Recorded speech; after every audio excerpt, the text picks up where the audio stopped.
స్వర అయితే నీళ్ళల్లో పడిపోయాక అభి ఆ నీళ్ళల్లో దూకి స్వరాన్ని కాపాడుతాడు. ఇక స్వరాన్ని ఎత్తుకొని తీసుకుని వచ్చి అక్కడ వేస్తాడు. ఇదంతా చూసి ఝాన్సీ అయితే కుళ్ళుకుంటూ ఉంటుంది. ఇక స్వరాన్ని అయితే అక్కడ అలా అభి అయితే కింద వేస్తాడు. వేయగానే స్వర స్పృహ కోల్పోయి ఉంటుంది. అది చూసి బాబీ అయితే అమ్మాయి మేడం అంటూ ఏడుస్తూ ఉంటాడు. ఇక అభి కూడా ఏం చేయలేక అక్కడ అలా మౌనంగా ఉంటాడు.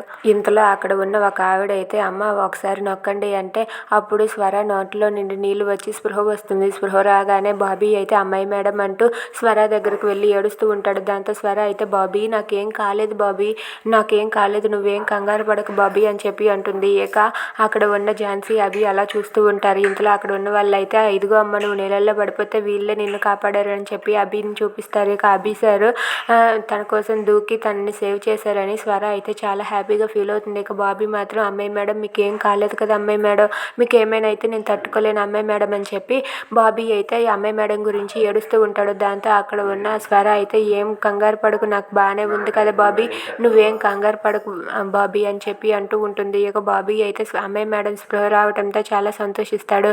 అలా బాబీ స్వర అయితే చాలా ప్రేమగా ఉంటారు. Please subscribe.